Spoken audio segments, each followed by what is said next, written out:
The last time Elizabeth saw her ex-boyfriend, he was walking out of their shared apartment in Greenwich, Connecticut, with a single gym bag and the audacity to tell her she would never do better than him. That was 11 months ago.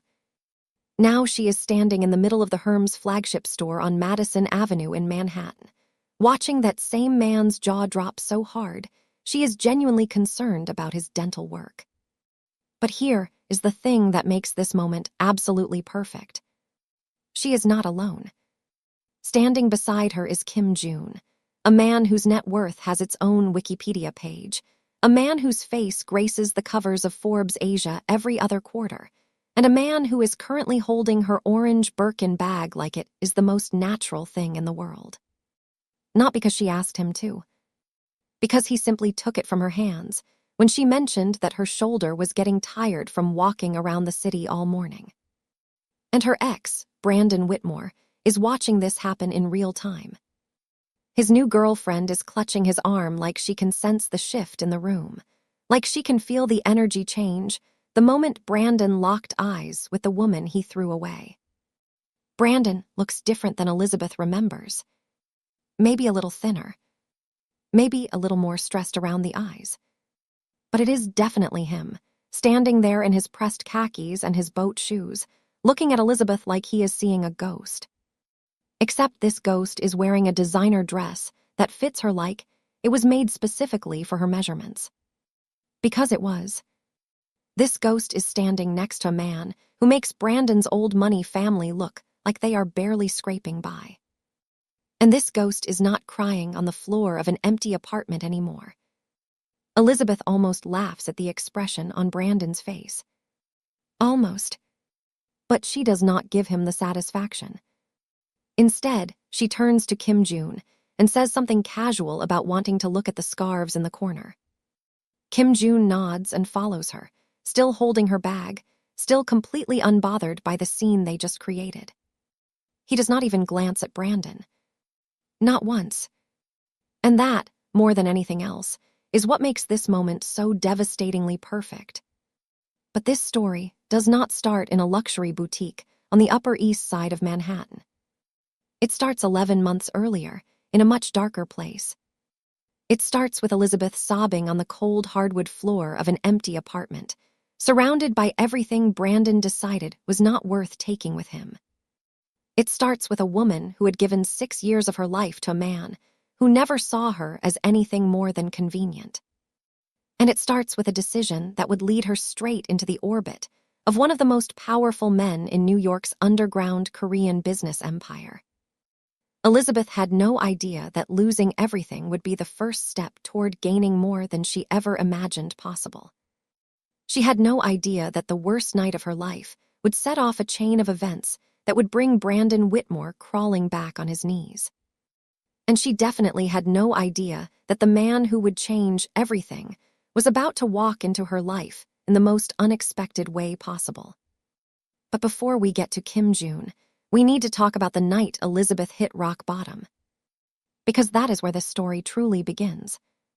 And what happened that night is something she has never told anyone. Not her best friend. Not her mother.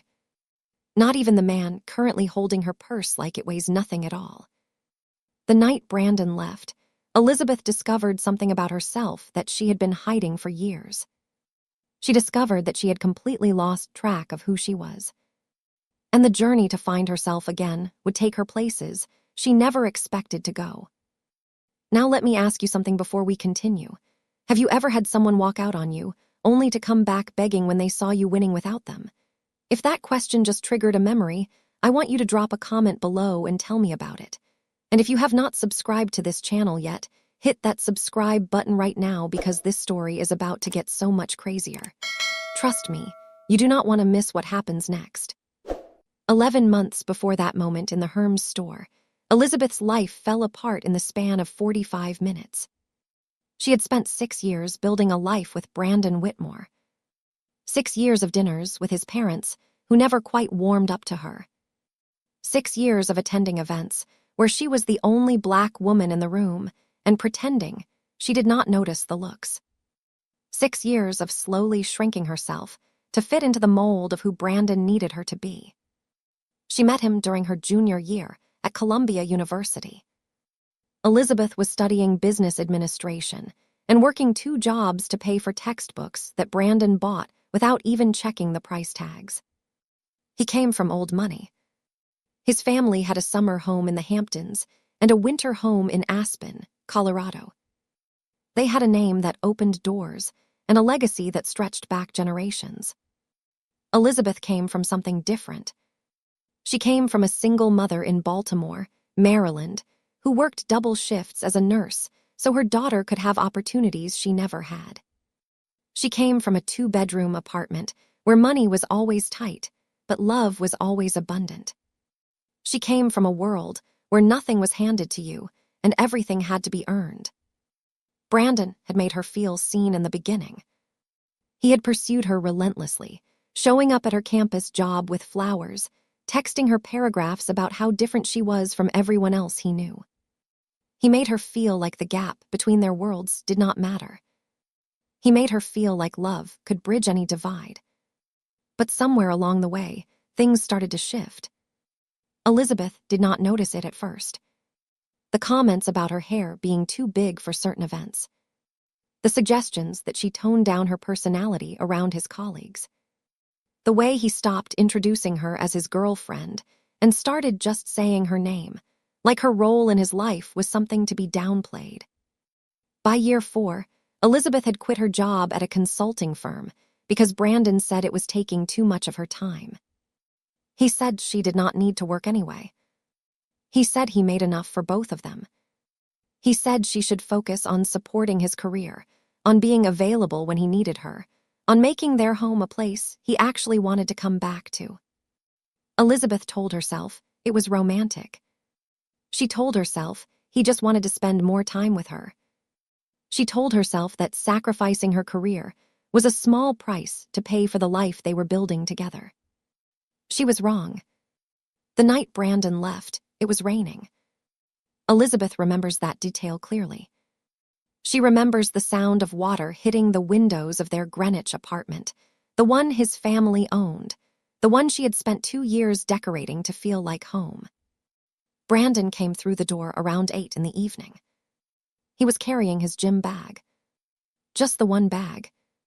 Elizabeth was in the kitchen, making dinner. She had spent an hour on a recipe she found online, something complicated with ingredients she had to drive 20 minutes to find. She was trying to do something nice for him. She was always trying to do something nice for him. Brandon set down his bag and looked at her.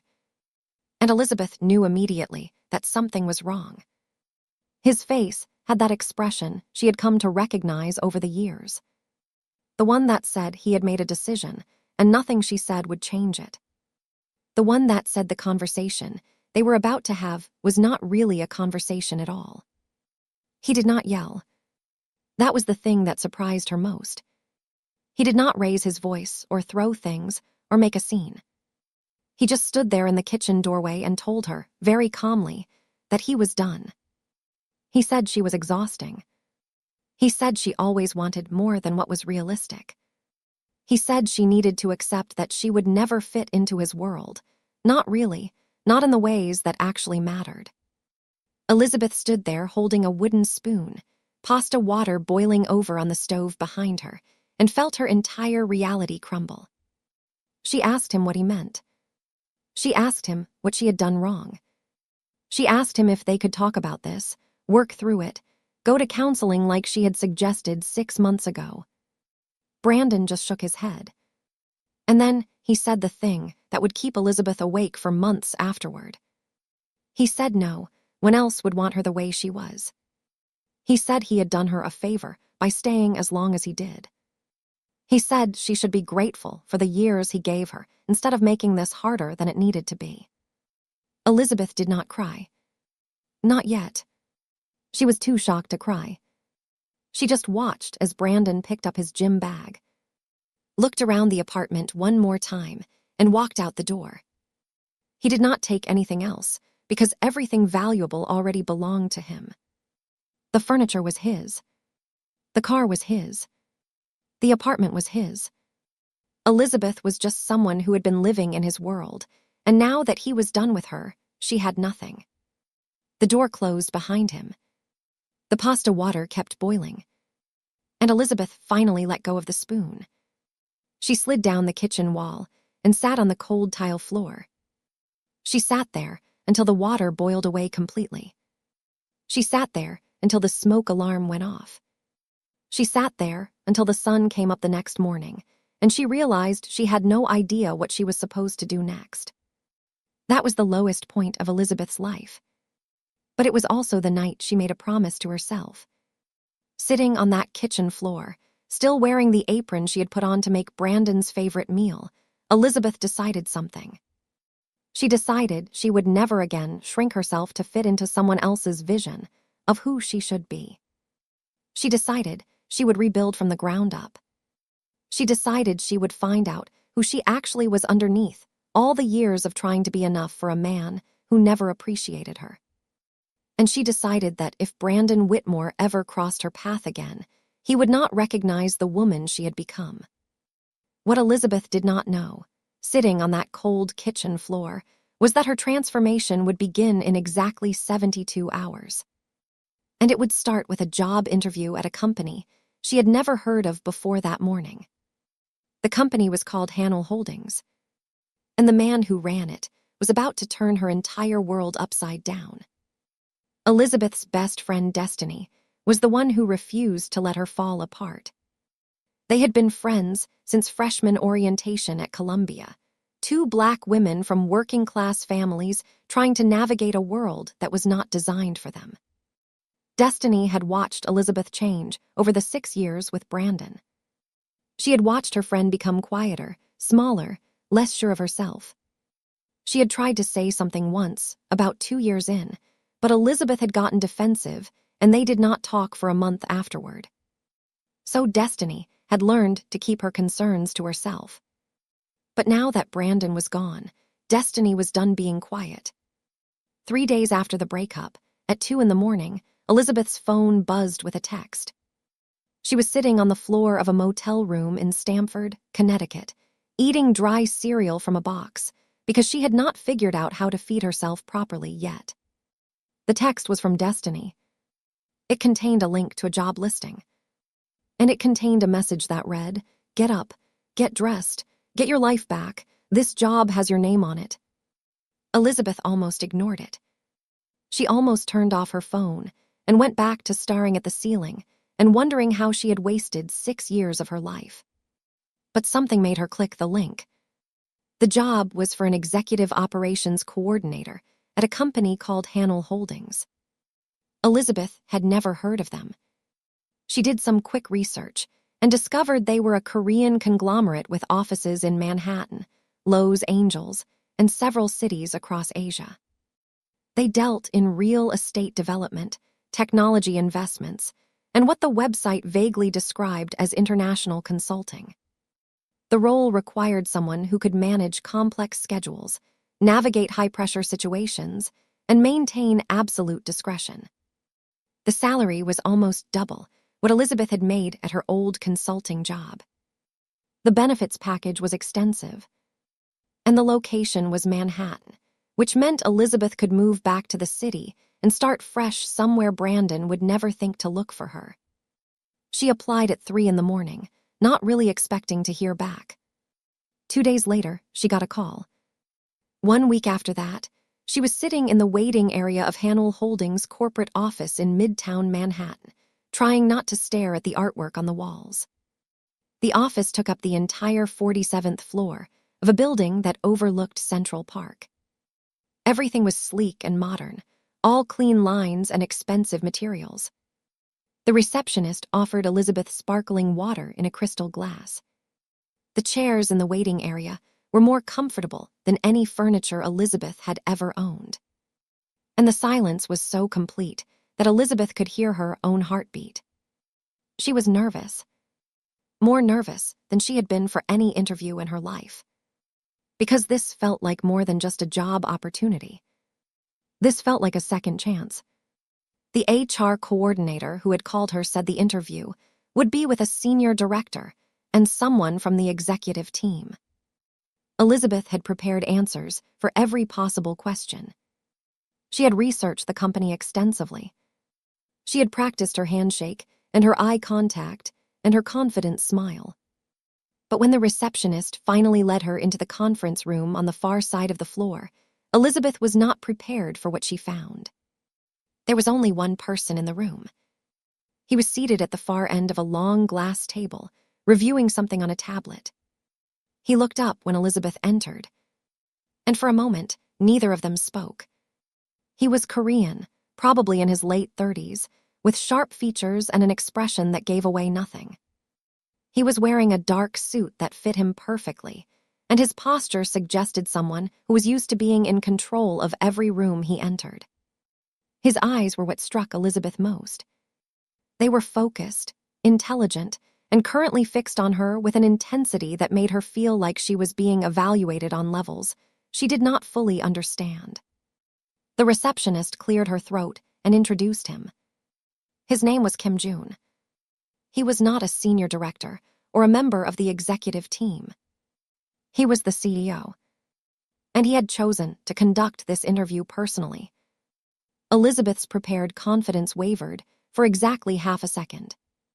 Then she straightened her shoulders, walked to the table, and extended her hand. Kim Jun stood to shake it. His grip was firm but not aggressive, the handshake of someone who did not need to prove anything through physical dominance. He gestured for her to sit. Elizabeth sat. And then Kim Jun asked her a question that was not on any interview prep list she had ever seen. He asked her what she would do if she discovered that someone she was loyal to was actively working against her interests. Elizabeth blinked. She had expected questions about her experience, her skills, her 5-year plan. Not this. She took a moment to think, and then she answered honestly. She said she would gather information first, make sure she understood the full picture before reacting. She said she would consider the relationship and what it meant to her, whether it was worth trying to salvage. She said she would ultimately prioritize her own well-being and the well-being of anyone else who might be affected. And she said she would never stay in a situation where someone was actively working to harm her, no matter how much history they shared. Kim Jun listened without interrupting. When she finished, his expression did not change. But something shifted in his eyes. Something that looked almost like approval. He asked her a few more questions after that, standard ones about her work history and her management style. But Elizabeth could tell the interview had effectively ended with her answer to that first question. Kim Jun stood and thanked her for coming in. He said she would hear from HR within the week. Elizabeth walked out of that conference room with no idea whether she had gotten the job or completely bombed the interview. She found out 3 days later when the offer letter arrived in her email. The salary was even higher than the listing had advertised. And there was a handwritten note at the bottom of the formal offer. It said, "I look forward to working with you." It was signed by Kim Jun himself. Elizabeth read that note 5 times. And then she called Destiny to tell her she was moving back to New York. Her new life was about to begin. But what Elizabeth did not know yet was that this job would change far more than just her career. It would change everything. Elizabeth started at Hanel Holdings 2 weeks after accepting the offer. Her first day was overwhelming in the best possible way. The office was even more impressive than she remembered from the interview. Her workspace was a glass-walled office with a view of the Manhattan skyline. Her computer was top of the line. Her desk chair cost more than the monthly rent on the motel room she had been staying in. But the most overwhelming part was not the luxury. It was the realization that her job was going to be far more complex than the listing had suggested.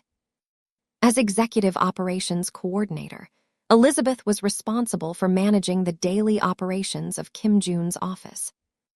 That meant coordinating his schedule, managing his communications, liaising with department heads, and ensuring that everything ran smoothly. It also meant being present for meetings that made Elizabeth realize Hannell Holdings was not just an investment company. There were layers to this organization that she only glimpsed in fragments during her first few weeks. Late-night meetings with men who spoke in rapid Korean and watched Elizabeth with guarded expressions. Phone calls that Kim Jun took in private, stepping out of rooms and lowering his voice. A security team that followed him everywhere, men in dark suits with earpieces who treated every stranger as a potential threat. Elizabeth was smart enough to understand that her boss was connected to something bigger than real estate portfolios and tech investments. She was also smart enough to know that asking questions she did not need answers to was a fast way to lose this job. So she focused on what she could control. She learned the rhythms of the office. She memorized the names and preferences of every key player. She anticipated problems before they became emergencies and solved issues before Kim Jun even knew they existed. Within the first month, she had earned the grudging respect of the senior team. Within the second month, she had become indispensable. And somewhere along the way, she noticed that Kim Jun had started treating her differently than he treated everyone else. It started with small things. He asked for her opinion on matters that seemed above her pay grade, like which contractor to use for a renovation project in Beverly Hills, or whether a potential business partner could be trusted.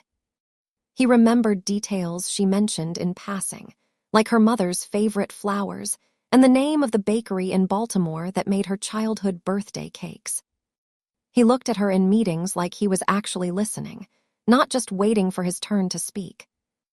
Elizabeth told herself not to read into it. He was her boss. She was his employee. There were lines that could not be crossed. But she could not help noticing the way his eyes followed her when she left a room. She could not help noticing the way his voice softened, just slightly, when he spoke to her directly. She could not help noticing the way he found reasons to keep her late, discussing projects that could easily have been handled over email. 4 months into the job, Elizabeth accompanied Kim Jun to a business dinner at a private restaurant in Scottsdale, Arizona. It was her first time traveling with him for work. The dinner was with a potential partner, a man named Victor Reyes, who owned distribution networks across the Southwest. Everything was going smoothly until Victor made a comment about Elizabeth. They were between courses, discussing logistics, when Victor leaned back in his chair and looked at her with an expression that made her skin crawl. He said Kim Jun had excellent taste in assistants. He said it while his eyes traveled down her body in a way that was impossible to misinterpret.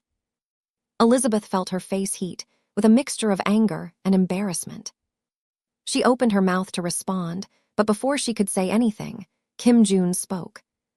His expression did not change. His voice did not rise.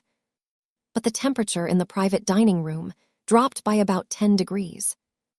He said, very calmly, that Elizabeth was not his assistant. He said she was his executive operations coordinator and one of the most competent professionals he had ever worked with. He said her role was critical to the success of Hannell Holdings' North American operations. And then he said that if Victor wanted to continue this conversation, he would direct all comments about his staff through Kim Jun personally. Victor's smile faltered. He tried to laugh it off, said he was just paying a compliment, said Kim Jun was being too sensitive. Kim Jun did not respond. He simply looked at Victor with an expression that Elizabeth had never seen before. It was cold, calculating, dangerous. Victor stopped talking. The dinner ended shortly after. They did not get the partnership. In the car on the way back to the hotel, Elizabeth finally worked up the courage to say something. She asked Kim Jun why he had let the deal fall through over something so small. She said Victor was crude, but the distribution network would have been valuable. She said she could have handled the comment herself. Kim Jun was silent for a long moment. He was looking out the window at the Arizona desert, passing by in the darkness. When he finally spoke, his voice was quieter than usual. He said it was not small to him. He said there were certain lines he did not allow anyone to cross. He said respect was not negotiable, not for the people who worked for him, and especially not for her. Elizabeth did not know what to say. She sat in silence, processing his words, trying to understand what they meant. And then Kim June said something that kept her awake for the rest of the night. He said she would understand eventually. He said some things took time to become clear. But he did not explain what he meant. And when they returned to New York the next morning, everything felt different. Elizabeth could not stop thinking about the way he had defended her. She could not stop thinking about the look in his eyes when he said her name. She could not stop thinking about the word he had used. Especially, not just respect for people who worked for him. Especially not for her. What did that mean? Why was she different? Elizabeth had spent 6 years with a man who never defended her, never stood up for her, never made her feel like she mattered. And now here was someone who had risked a valuable business deal because a man looked at her the wrong way. She did not know what to do with that information. She did not know how to process the feelings it stirred up. So she did what she had always done. She buried herself in work and tried not to think about it. But some feelings refused to stay buried.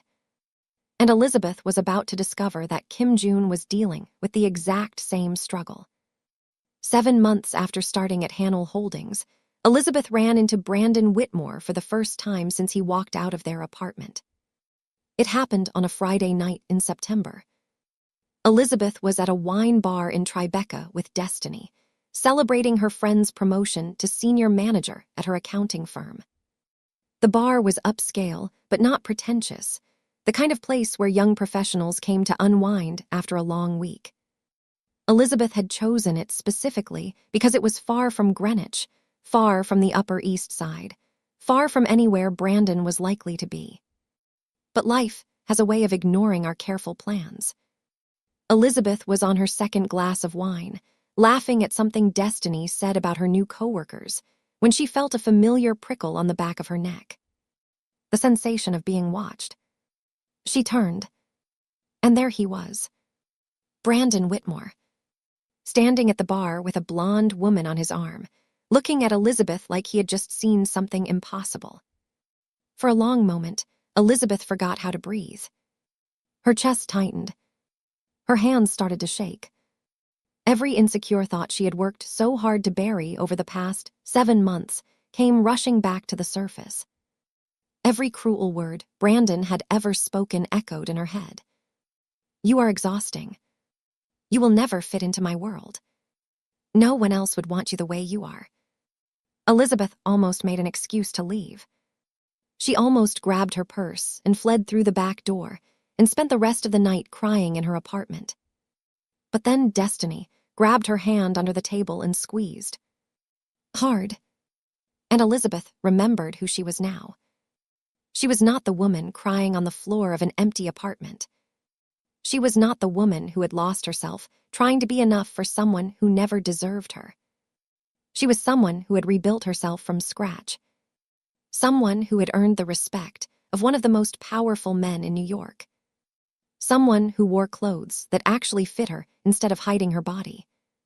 Someone who spoke up in meetings instead of staying quiet. Someone who mattered. Elizabeth took a deep breath. She let go of Destiny's hand. And she did not look away from Brandon. She watched him whisper something to his date, watched the blonde woman's face tighten with confusion, watched Brandon make his way across the bar toward her table. He stopped a few feet away. Up close, Elizabeth could see that he did not look as polished as she remembered. There were dark circles under his eyes. His clothes, while still expensive, hung on him differently, like he had lost weight. He looked tired. He looked stressed. He looked like someone whose life was not going as well as he wanted everyone to believe. Brandon cleared his throat. He said her name like a question, like he was not sure she was real. Elizabeth did not respond. She just waited. Brandon shifted his weight. He said it was crazy running into her like this. He said she looked good. Really good. Different. He said he had been meaning to reach out, to explain, to apologize for how things ended. Elizabeth still did not respond. Destiny was watching the entire exchange with barely concealed disgust, her wine glass frozen halfway to her lips. Brandon tried again. He asked if they could talk. Just for a minute. Somewhere private. He said there were things he needed to say, things he should have said a long time ago. Elizabeth finally spoke. She said she did not think they had anything to talk about. Brandon flinched. He said he understood why she was angry. He said he deserved that. But he said things were complicated, more complicated than she knew, and he really needed her to understand. Before Elizabeth could respond, her phone buzzed in her purse. She pulled it out and looked at the screen. It was a message from Kim June. 3 words. I am close. Elizabeth's heart rate spiked for an entirely different reason. She had mentioned to Kim June earlier that she was going out with Destiny tonight. She had not expected him to show up. But apparently, he was on his way. Which meant Brandon was about to meet her boss. Which meant this evening was about to get very interesting. Elizabeth slipped her phone back into her purse. She looked at Brandon. And she decided to let this play out. She told him he could say whatever he needed to say. Right here. Right now. In front of Destiny. Brandon glanced at Destiny, clearly uncomfortable. But he did not leave. He started talking. He said leaving her was a mistake. He said he had not been thinking clearly, had been under pressure from his family, had let other people influence his decisions. He said he thought about her all the time. He said he missed her. He said he wanted to try again, to do things right this time, to prove that he could be the man she deserved. Elizabeth listened to every word. And she felt absolutely nothing. No anger. No sadness. No regret. Just a profound, liberating emptiness where her feelings for Brandon used to be. She was about to respond when the door to the bar opened. And Kim June walked in. Kim June moved through the crowded bar like he owned the entire building. Which, knowing his portfolio of New York real estate holdings, he actually might have. He was wearing a dark navy suit, perfectly tailored, with a white shirt open at the collar. No tie tonight. It made him look slightly less intimidating and significantly more attractive. His security detail stayed outside. Elizabeth could see them through the window, 2 men in dark suits scanning the street. Kim June spotted her immediately. His expression, usually so carefully controlled, softened just slightly when their eyes met. He walked toward her table. And Brandon, still standing there with his prepared speech dying on his lips, turned to see what Elizabeth was looking at. Elizabeth would remember the expression on Brandon's face for the rest of her life. It was a mixture of confusion, recognition, and something that looked a lot like fear. Because Brandon might come from old money, but Kim June operated on a completely different level. And everyone in that bar could sense it. The conversations around them had gone quieter. People were watching. Kim June reached the table. He did not acknowledge Brandon at all. He looked directly at Elizabeth. And he smiled. It was small, just the slightest curve of his lips. But Elizabeth had worked with him long enough to know that smile was rare. She had seen him conduct meetings with world leaders and Fortune 500 CEOs without so much as a flicker of warmth. This smile was reserved for her. Kim June asked if he was interrupting. Elizabeth said no. She said she was just catching up with an old acquaintance. The word landed exactly the way she intended. Brandon flinched. Kim June turned to look at him for the first time. The assessment was quick and thorough, the kind of look that missed nothing. Brandon, to his credit, tried to recover. He extended his hand and introduced himself. Brandon Whitmore. He said it like the name should mean something. Like the legacy behind it would impress Kim June. Kim June glanced at Brandon's extended hand. He looked at it for exactly 1 second. Then he looked back at Elizabeth and asked if she wanted to order something to eat. The dismissal was subtle. It was also devastating. Brandon's hand hung in the air for a long, painful moment. Then he lowered it. His face had gone red. Elizabeth could see the anger building behind his eyes, the wounded pride. This was not how Brandon Whitmore was used to being treated. But he was smart enough to know he was outmatched. He mumbled something about getting back to his date. He said it was good to see Elizabeth. He said they should catch up sometime. And then he walked away, moving faster than he had arrived, like he could not wait to get away from the table. Destiny burst out, laughing the moment he was out of earshot. She said that was the most satisfying thing she had witnessed in years. She said the look on Brandon's face was worth every frustrating conversation she had ever had about him. Kim June slid into the booth across from Elizabeth. His eyes were warm, but there was a question in them. He asked who Brandon Whitmore was. Elizabeth took a moment to respond. She said he was nobody. She said he was just someone she used to know, someone who did not matter anymore. Kim June nodded. He did not push for more information. He did not demand explanations or pry into her past. Instead, he asked Destiny about her promotion. He asked genuine questions and listened to her answers. He ordered a bottle of wine for the table and insisted on paying even when Destiny tried to object. Elizabeth watched him charm her best friend, watched Destiny's skepticism slowly transform into grudging approval, watched Kim June be effortlessly gracious in a way Brandon had never managed. And she felt something shift inside her, something that had been locked away for a very long time. After Destiny excused herself to go to the restroom, Kim June turned to Elizabeth. His expression was more serious now. He said he had not meant to interrupt her evening. He said he was in the area for a meeting that ended early and thought he would stop by. He said he hoped that was okay. Elizabeth said it was more than okay. She said his timing had been perfect. Kim June was quiet for a moment. Then he asked her if the man from earlier, Brandon, had ever hurt her. The question was gentle but direct. Elizabeth considered how to answer. She could lie. She could deflect. She could change the subject. But something about the way Kim June was looking at her made her want to tell the truth. So she did. She told him that Brandon had never hurt her physically. But she said there were other kinds of damage that did not leave visible marks.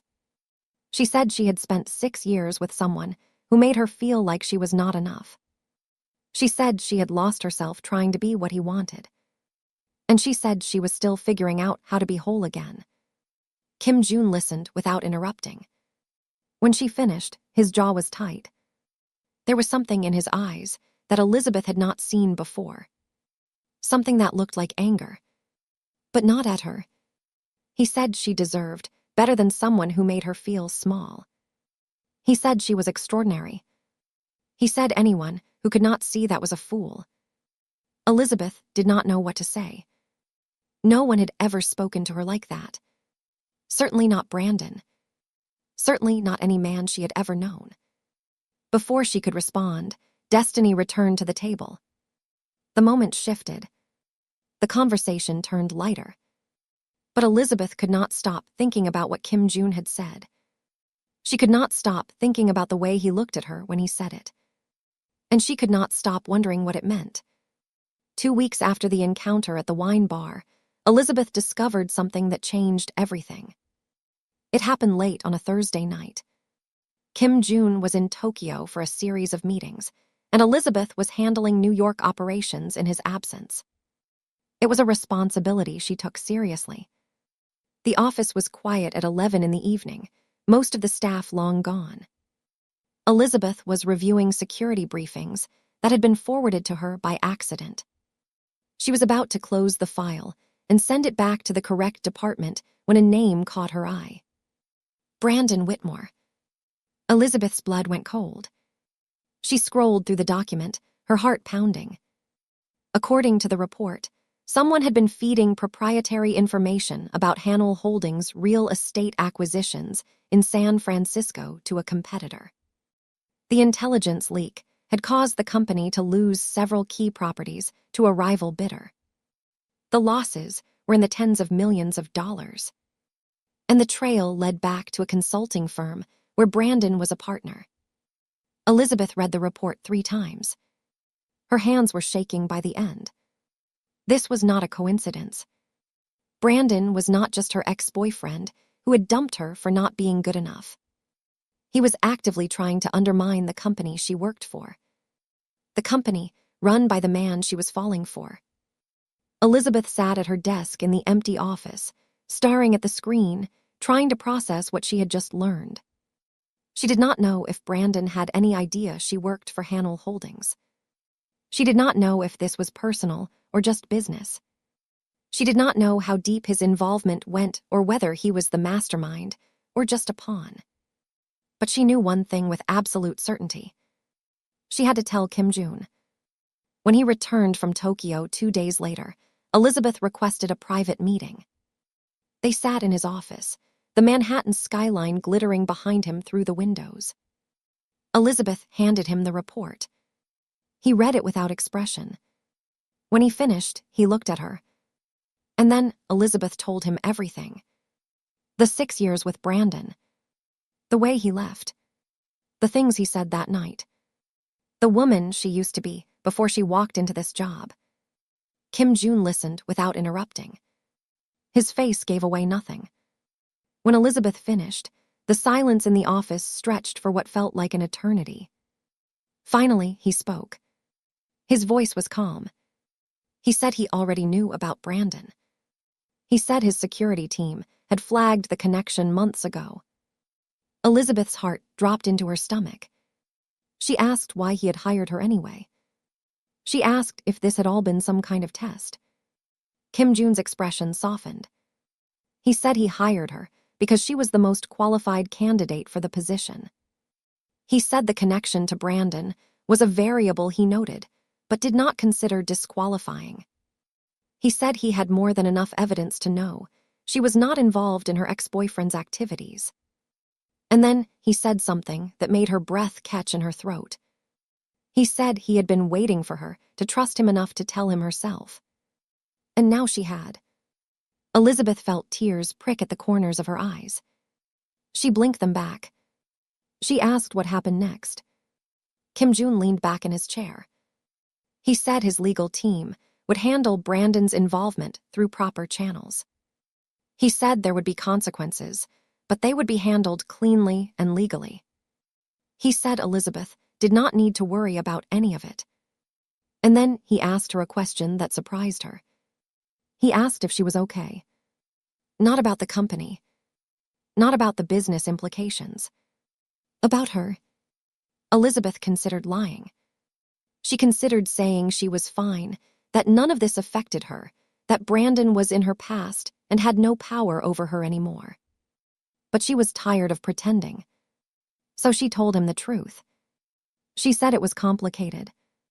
She said part of her was angry that Brandon was still finding ways to affect her life, even after everything he had done. And she said part of her felt vindicated, knowing that his actions were going to catch up with him. Kim Jun nodded. He said that made sense. And then he did something unexpected. He stood up from behind his desk. He walked around to where Elizabeth was sitting. And he took her hand. Just for a moment. His grip was warm and steady, and it made Elizabeth feel grounded in a way she had not felt in a very long time. He said she was stronger than she knew. He said Brandon had made a mistake when he walked away from her. And he said he was grateful every single day that she had walked into his company. Elizabeth looked up at him. Their faces were close. Closer than they had ever been before. She could see the subtle lines around his eyes, the faint scar on his jaw she had never noticed before, the way his pupils dilated as he looked at her. Something was happening between them. Something neither of them could deny anymore. But before either of them could act on it, Kim Jun's phone rang. The moment shattered. He stepped back, cleared his throat, and answered the call. Elizabeth stood up on unsteady legs and left the office. She did not know what had just happened, but she knew things between them had changed irrevocably. And she knew Brandon Whitmore was about to discover that the woman he dismissed as not good enough was now standing at the side of a man who could destroy everything he had built. Brandon showed up at Elizabeth's apartment building 3 days later. She was just getting home from work, exhausted after a long day of meetings, when she saw him waiting in the lobby. He looked worse than he had at the wine bar. The dark circles under his eyes were deeper. His usually perfect hair was disheveled. He was wearing clothes that looked like he had slept in them. When he saw Elizabeth walk through the door, he jumped up from the lobby chair and moved toward her. The doorman, whose name was Marcus, stepped forward with a concerned expression. Elizabeth held up a hand to indicate she was fine. She was not afraid of Brandon. She had never been afraid of him physically. His weapons had always been words. Brandon said he needed to talk to her. He said it was urgent. He said everything was falling apart, and she was the only one who could help him. Against her better judgment, Elizabeth led him up to her apartment. It was a different apartment than the one they had shared. A sleek one-bedroom in a doorman building in the Flatiron district. A place she paid for with her own money from her own salary. A place that was entirely hers. Brandon looked around like he was seeing her for the first time. His eyes lingered on the designer furniture, the art on the walls, the view of the city through her windows. Elizabeth could see him recalculating. She could see him realizing that the woman he had dismissed as not good enough had built something impressive without him. Then he started talking.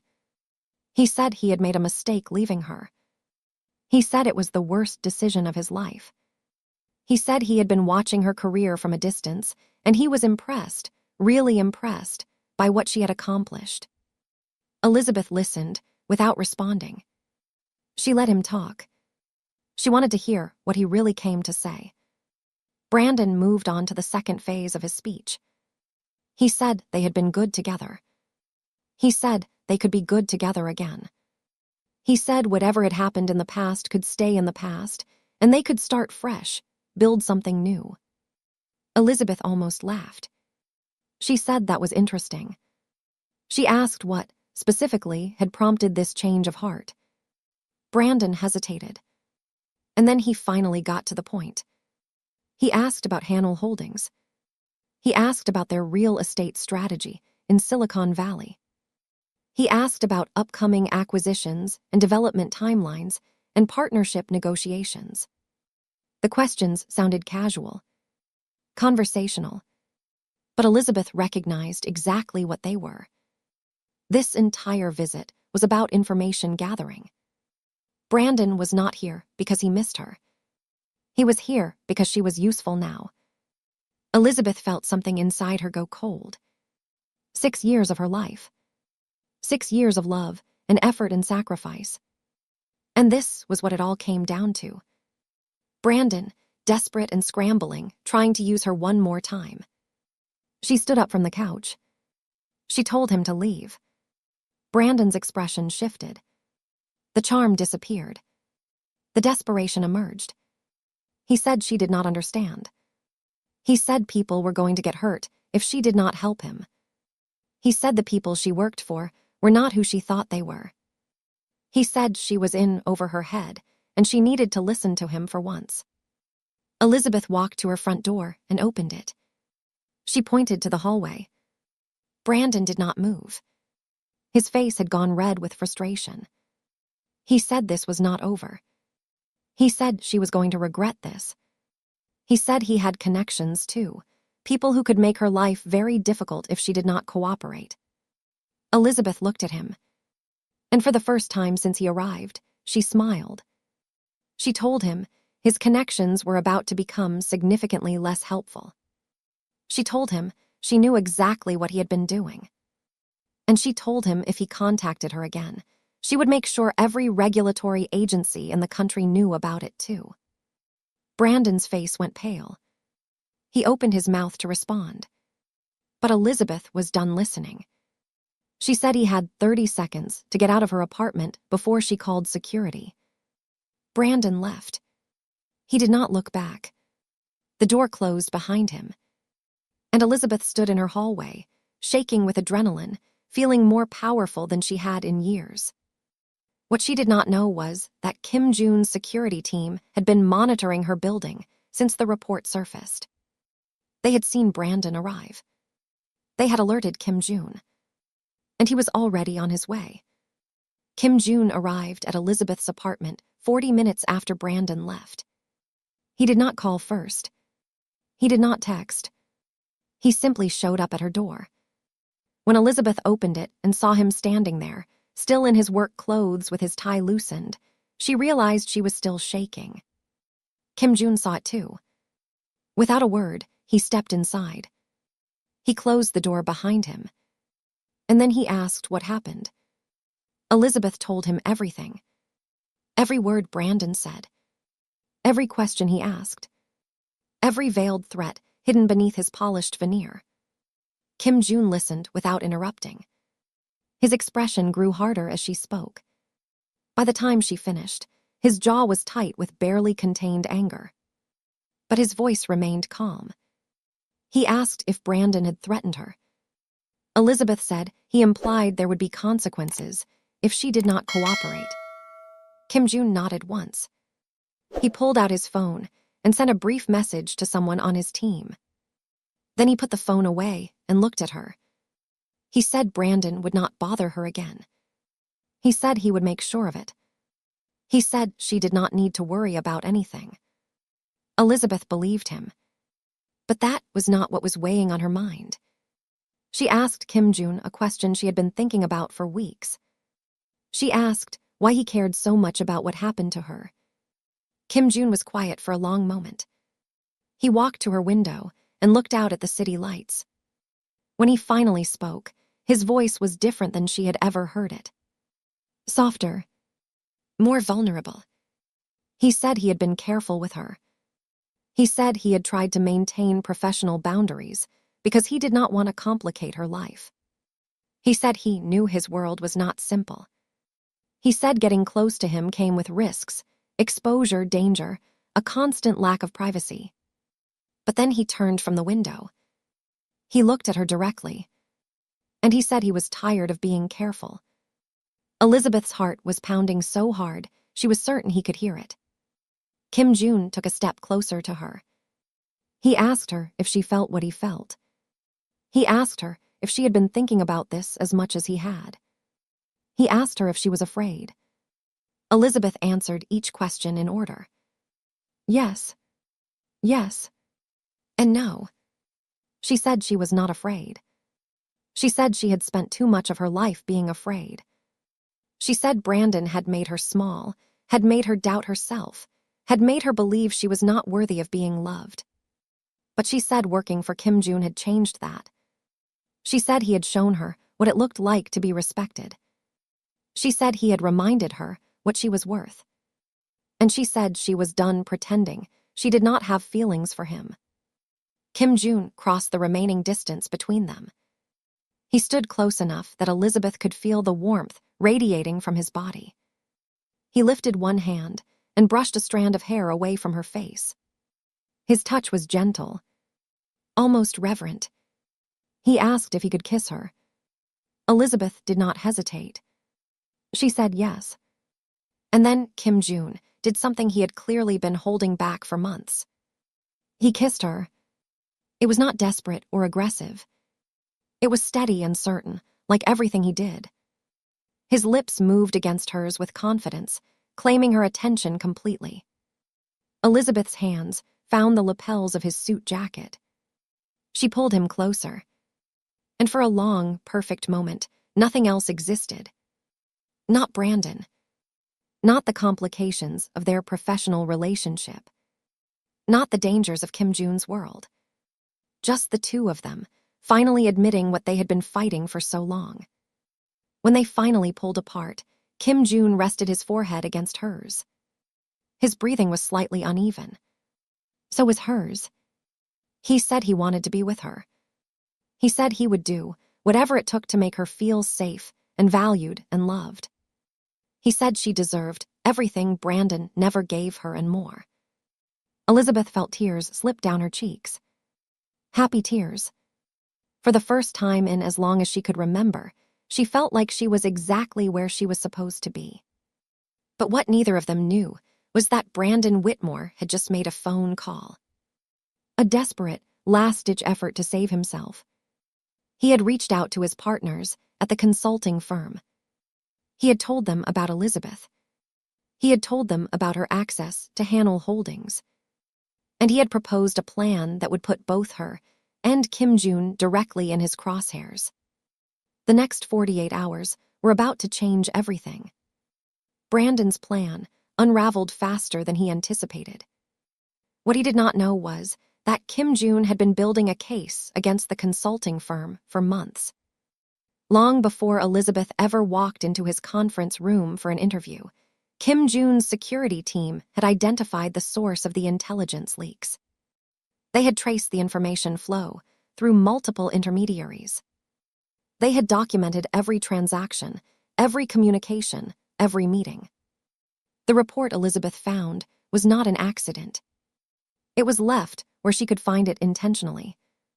A test to see how she would respond. When Elizabeth chose transparency, when she brought the information directly to Kim June instead of hiding it, she proved exactly what he had suspected about her character. She was someone who could be trusted. Someone who prioritized integrity over self-preservation. Someone worth protecting. And now, with Brandon's desperate visit to her apartment documented and recorded by building security, the case was complete. Kim June's legal team worked with federal investigators to present the evidence. Within 3 weeks, a formal investigation was launched into the consulting firm's illegal acquisition of proprietary business intelligence. Brandon Whitmore was named as a person of interest. His partners scrambled to distance themselves from him. His family's lawyers descended like vultures, trying to contain the damage. But there was no containing this. The story made the business press. Not front-page news, but enough coverage to destroy Brandon's reputation in the circles that mattered. The firm he was a partner at suspended him, pending the investigation. His family, embarrassed by the public attention, cut off access to the trust fund that had supported his lifestyle.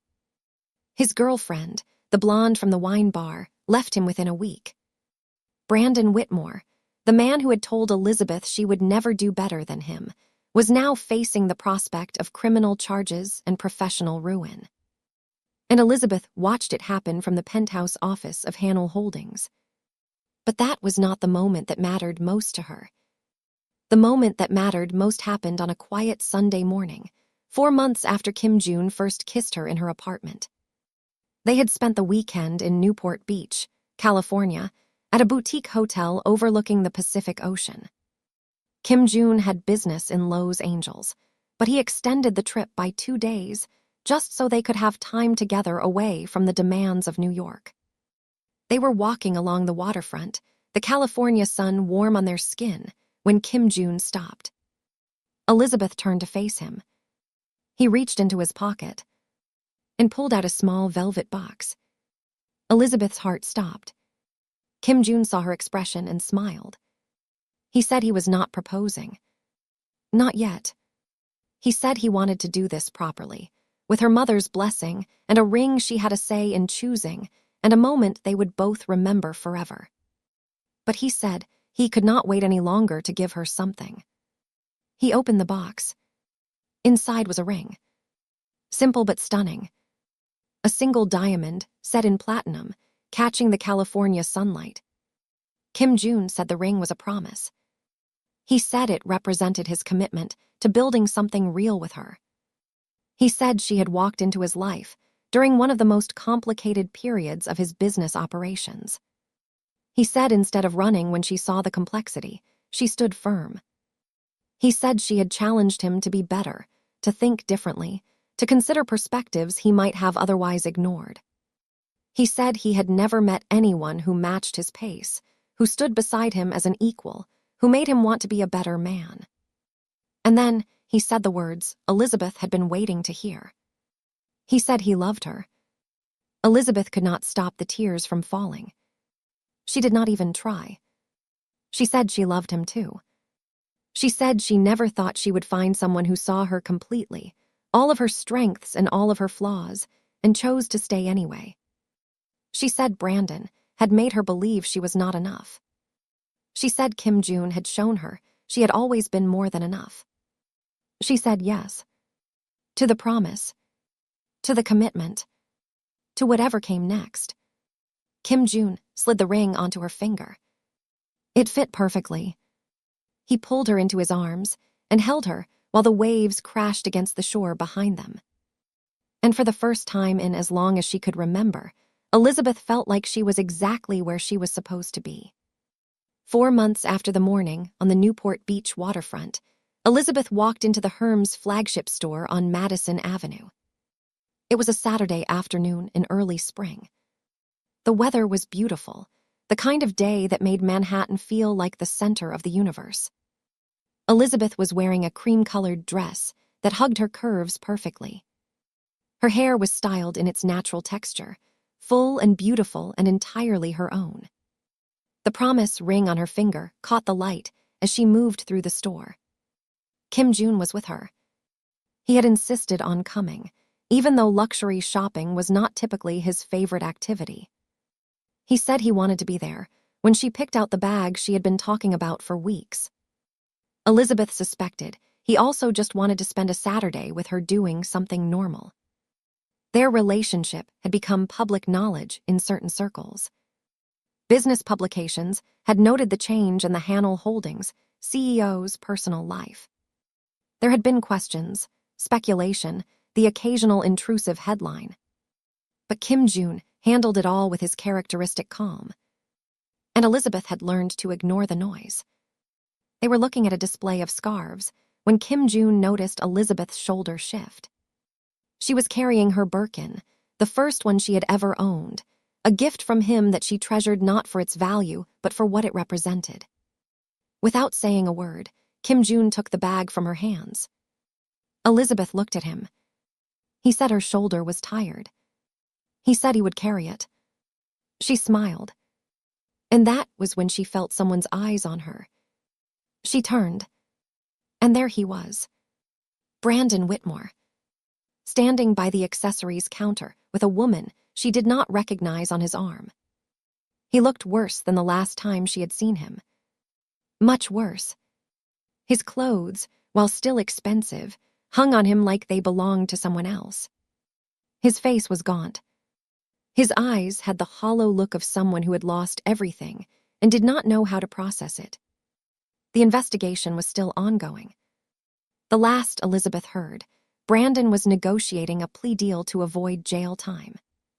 His career was over. His family name was tarnished. His future was a shadow of what it used to be. And now here he was, in the same store as the woman he had thrown away, watching her stand next to a man who valued her more than Brandon ever had. Elizabeth saw the exact moment Brandon recognized Kim June. His face went pale, then red, then pale again. He started to move toward them. His date, sensing something was wrong, tried to hold him back. But Brandon shook her off. He crossed the showroom floor. He stopped a few feet away from Elizabeth and Kim June. His mouth opened. Closed. Opened again. Elizabeth waited. Finally, Brandon spoke. His voice was rough. Broken. He said she looked good. He said he had heard about the two of them. He said he just wanted to apologize for everything, for the way he treated her, for the things he said, for all of it. He said he was sorry. He said he hoped she was happy. He said she deserved to be happy. Elizabeth looked at him. She saw the remnants of the man she had loved for 6 years. The charm that had drawn her in. The insecurity that had driven him to tear her down. The weakness that had allowed him to throw her away. And she felt nothing. Not anger. Not satisfaction. Not even pity. Just peace. She told him she accepted his apology. She told him she hoped he found whatever he was looking for. And then she turned away. Kim June leaned down and murmured something in her ear. Something about the scarf she had been admiring earlier. Something normal and mundane and wonderful. Elizabeth smiled. She let him guide her toward the back of the store, his hand gentle and warm on her lower back. She did not look at Brandon again. She did not need to, because the woman who once cried on the floor of an empty apartment was gone. In her place was someone who had rebuilt herself from scratch. Someone who had found success on her own terms. Someone who had fallen in love with a man who valued every single part of her. Someone who had won. And Brandon Whitmore was now nothing more than a distant memory. A reminder of who she used to be. And proof of how far she had come. Elizabeth walked through the Herms store with Kim June at her side, his hand carrying her bag, his presence a constant reminder that she was loved. She thought about her mother back in Baltimore, who had cried with joy when Elizabeth told her about Kim June. She thought about Destiny, who had already started planning engagement party ideas, even though Kim June had not officially proposed yet. She thought about the life she was building, piece by piece, with a man who saw her as an equal. She thought about everything she had overcome to get here. And she smiled. Because this was her victory. This was her redemption. This was her happily ever after. And she was never, ever looking back.